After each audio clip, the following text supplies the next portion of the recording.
What's your practice's biggest competition? Is it DSOs? Is it that Disney World vacation? Is it PPOs that you aren't in network with? Is it that idiot dentist down the street who doesn't own a perio probe? Maybe all of the above. We're going to find out in a second. I'm Dr. Richard Madow, co-founder of the Madow Center for Dental Practice Success, and welcome to today's episode of the Dental Practice Fixers podcast. Thanks so much for being here with me today. I just want to remind you to check out the show notes if you can. If you can't for some reason, just go to madow.com/newsletter and subscribe to our e-newsletter. We send you all kinds of great information, practice building techniques, information on free webinars and courses, and all kinds of great things. So just go to madow.com/newsletter to sign up for that. I also want to remind you that doing clear aligners is probably the greatest practice builder we have these days. It's something that patients love, the patients want, the patients may actually ask for. Very easy to get patients interested in it. It's an incredible service. Results are fabulous. Everybody's happy. I love clear aligners. So whether you're thinking about putting them in your procedure mix or already doing them, I'm going to urge you to check out Simply Clear Aligners by OrthoBrain. They are superior to the competition, and I think you know who I'm talking about, plus less expensive. So your lab bill will be lower. You will get support from US-based orthodontists to help you every step of the way, from treatment planning to case completion. Just the absolute way to go. Go to madow.com/ortho to find out more about Simply Clear Aligners from OrthoBrain. It's madow.com, madow.com/ortho, ORTHO. Do it. Okay, let's find out. Who is your practice's biggest competition? Is it the DSOs? Is it the vacations and the expenses that people have? Is it PPOs that you aren't in network with? Maybe it's PPOs who you are in network with. You might see that as your competition. I don't agree with that. That weird dentist down the street who doesn't own a perio probe but everybody loves. Well, I'm going to say no. I think your practice's biggest competition is what I call negative patient inertia. Now, there are several forms of negative patient inertia. Let's start by talking about a patient who has come in for their exam. They probably like your practice. They've had treatment recommended to them, but they choose to do nothing. Or negative patient inertia could be a patient who's a patient of record but just hasn't reappointed. Anything that a patient of record does that makes them go backwards, that is, not get the recommended treatment, not reappoint for their hygiene exam or their restorative treatment, whatever, that is negative patient inertia. So let's start with a patient who has had treatment recommended to them, but they choose to do nothing. Yeah, this happens all the time. When we do our data analysis, we find that there are tons of patients who have slipped through the proverbial cracks. They had patient recommended, but they are not appointed for that treatment. That's negative patient inertia. So how do we combat that negative patient inertia? Well, one way to do it, and this may even sound counterintuitive, is that when we're recommending treatment to a patient, let them know that doing nothing is a choice. It's usually the wrong choice, but I think sometimes dentists are afraid to actually bring up the fact, it's kind of like that elephant in the room, that one option is to do nothing. You know, when we're presenting treatment, we usually just tell the patient, I'm using air quotes here if you're not watching the video, we tell the patient what they need. This is what you need. We might even give them several options. But it's also important to tell them that doing nothing is an option. Now, you can't just leave it at that because it's usually the wrong option, but we do need to let them know, of course, you can do nothing, but we have to tell them the consequences of making that choice should they choose that. So here's an example. Let's say a patient has an MODBLXYZ PDQ restoration, and maybe this restoration was placed when third eye blind was topping the charts, but now it's a decayed disaster. So you've explained the need for a corner crown. You can say something like, now paraphrase it, you've got to put it in your own words and your own lingo. You can say something like, of course you could do nothing, but I'd be very concerned. I always love the word concerned. Concerned. I'd be very concerned if you took that choice because the decay will continue to grow, making the tooth weaker and weaker. This could lead to a tooth fracture, which could require a root canal, or worse, you could actually lose the entire tooth altogether. Doing the core and crown now will give us the best most dependable result, and also be the most cost efficient and time efficient. Let's walk up to the front desk and Jenny can schedule this for you.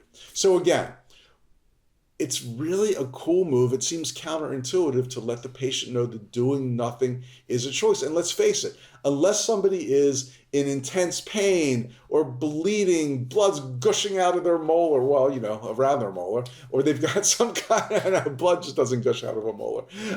They've got some kind of swelling or acute infection. Unless you have these circumstances, doing nothing is a choice. So let's get that elephant out of the room.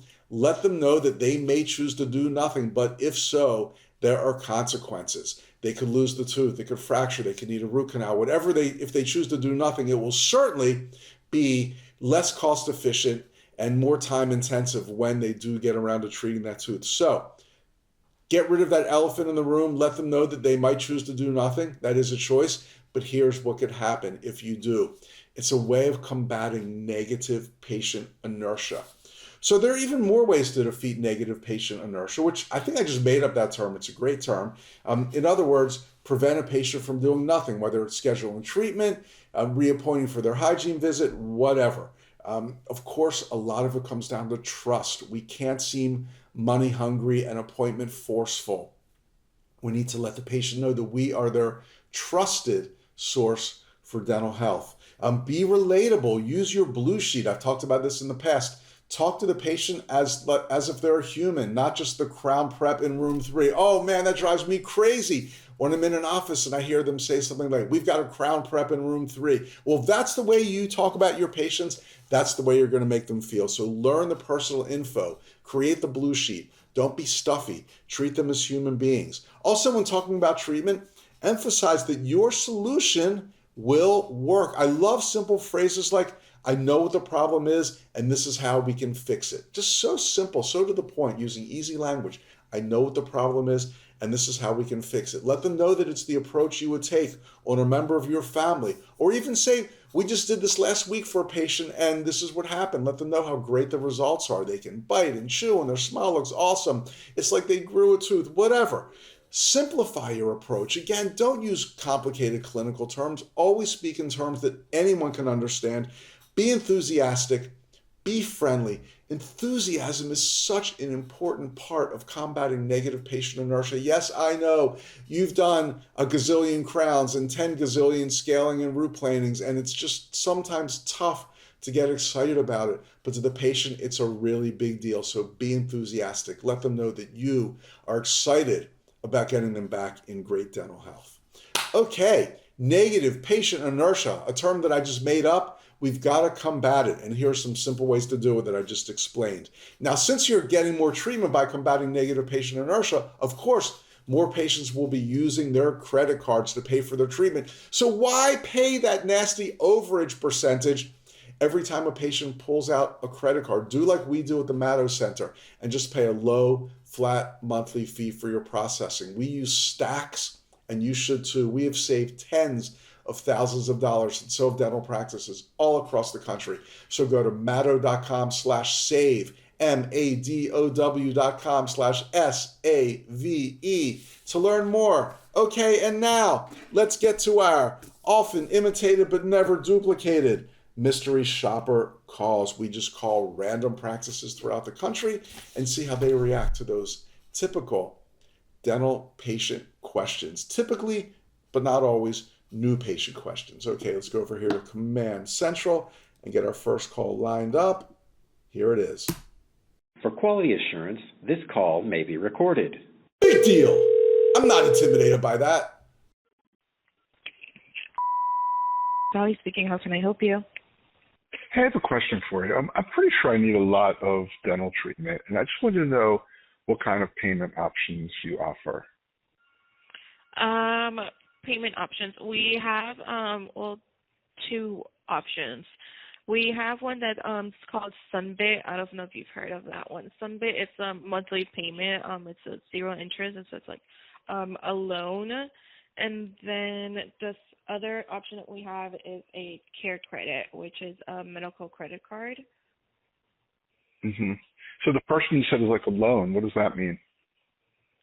So it's The Sunbit one is actually a lot of it's quicker to get approved for. So you apply for it, you enter the amount that you need for, and then you pay it monthly. So you pay like, let's say treatment plan is, let's say $500, and then you ask for a loan of $500. So you pay off the $500 every month. Like once a month, there will be a monthly payment of it. The monthly payment is once a month. Okay. Yeah. Yeah, I think I need like 4 crowns, so I'm guessing that. How much would that be typically? Ooh, it would depend. So crowns are expensive. So,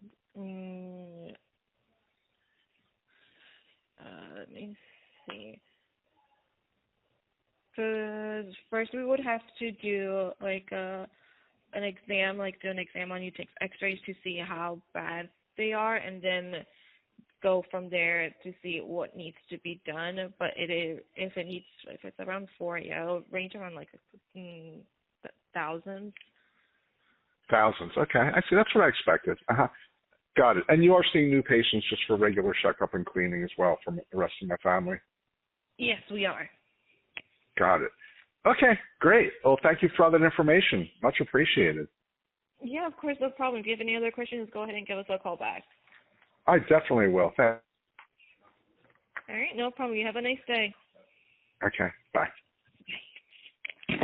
Okay, wow. That was a long call. Now keep in mind, this person called this office, they think they need 4 crowns. So are they accurate or not? Who knows? But it sounds like that they know they need a ton of dental treatment. They're asking about payment plans. She was totally not selling it. Well, first is Sunbit. That's like a loan. Nobody likes a loan. Then she said Care Credit. That's a medical credit card. I don't know. I just think she should have said we've got 2 fantastic options. I'm sure you'll be happy with one. But then we got a little bit off track because I was asking about crowns. And she said, oh, crowns are expensive. It depends how bad they are. Well, whoa, 2 horrible things. They're expensive and they're bad. And they're going to cost thousands. I already knew that, obviously, because I'm asking about payment plans. She just could have handled this so much better. Again, a potential new patient calls, knowing they need 4 crowns, asking about payment plans. Yes, we have fantastic payment plans. Actually, we have 2 different ones. Why don't you come on in and we can see which works best for you, along with giving you an examination to see exactly what treatment you need. Can you come in tomorrow at 2:30 p.m.? Be positive. Think, the patient's calling for information. Let's think that they actually want to do this. They want to do a great payment plan. They want to get their crowns done. She was acting like they're averse to all this stuff. And then, of course, at the end, never, ever, ever even came close to offering an appointment. I would say total disaster. Okay, she was pretty nice. We'll give her that. But still, total disaster. Total disaster. Let's do another call. Thank you for calling Dr. office. How can I help you today? Hey, I have a question for you. I've been told I need a bunch of dental treatment, like 3 or 4 crowns. And do you do payment plans for extensive treatment like that? No, we don't do payment plans. Unfortunately, we do work with Care Credit, but that's the only thing we offer. Other than that, we don't offer payment plans. Okay, I see. And are you accepting new patients now? Yes, we are. But Dr. doesn't have any openings till February. Dr. Next available is going to be in September. Okay, got it. Well, thank you so much. Yeah, definitely. Thank you. You have a great day. Okay, you too. Bye. Okay, I think that one was actually worse. Obviously, we know what the 2 big problems are here. I asked if she had payment plans, and she said, no, we work with Care Credit. Well, that is a payment plan. Yes, we do have payment plans. We offer Care Credit. It's a great option that many of our patients love. She said, no, I didn't get that at all. Okay, then again, she knows I need 3 or 4 crowns. I don't know anything about this office. I didn't ask for a specific doctor. One doctor's booked. Now, right now it's August, right? One doctor's booked through February, which is crazy and ridiculous and unacceptable, but whatever. That's not what we're talking about here. The other doctor, she said they're booked through September. Now, that's next month. Okay. Now, as you know, I highly recommend getting in a patient same day, next day, 48 hours, whatever. Obviously, for one reason or whatever, or another, they can't do that in this practice. But still, instead of saying we can't, yes, we can get you in. We are you available on September 8th or whatever? I mean, I think a month is unacceptable, but it's not horrible. So it was always no with her. No, we don't have payment plans, but they did. No, we don't have appointments, but they did. I just don't understand this practice. That was pretty bad. Okay, we're having so much fun here. Let's do one more call just to see what happens. This is Terry. How may I help you? Hi, is this the dental office? It is. Yeah, I have a question. I'm not sure if this is normal or not, but when I bite my teeth together, it makes like a click sound. I just don't know if that's typical or healthy or abnormal. Do you like your jaw itself? No. Just that my teeth like make a loud sound when they hit together. I don't know. That's kind of a hard question without seeing what specifically would be Yeah. going on. Yeah, I couldn't answer that in that vein. Might be a plaque. Yeah. Okay. Okay. All right. Can Well, I do thanks, anything else then. for you? Okay. Thank you. No. Bye-bye. Okay. Bye. Oh, man, she couldn't wait to get me off the phone. She said, of course it was a stupid or a weird question, but you know what? Potential patients ask stupid, weird questions. I didn't know if it was a click or a clack. Kind of like in that old movie, Who's Minding the Mint? Is that a click or a clack? It doesn't matter.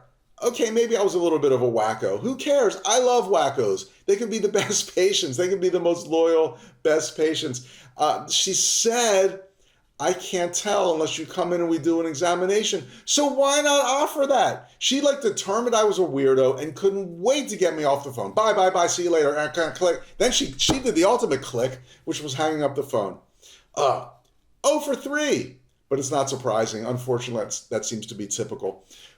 And that is almost going to do it for today's episode of the Dental Practice Fixers podcast. I just want to remind you, you could really help dentists all across the world have better practices. Do your little deed for dentistry and just give us a thumbs up or a 5-star rating so other people can find the Dental Practice Fixers podcast. If you want to talk to me personally, send me an email. My email address is rich, R-I-C-H, at Madow, MADOW.com. I'd love to hear from you. And remember, aligners are incredible practice builders. So go to madow.com/ortho to learn more about Simply Clear aligners by OrthoBrain. They are the best and you'll save money, and all the help you will get, the hand holding, the treatment planning, everything will be done by US-based orthodontists. And then, of course, when you're doing all these aligner cases, you're going to want to save on your credit card processing. So go to madow.com/save. I think that's enough for today. Thanks so much for joining us on the Dental Practice Fixers podcast. I'm Dr. Richard Madow, co-founder of the Madow Center for Dental Practice Success, and I can't wait to hear from you soon. Happy listening. Goodbye.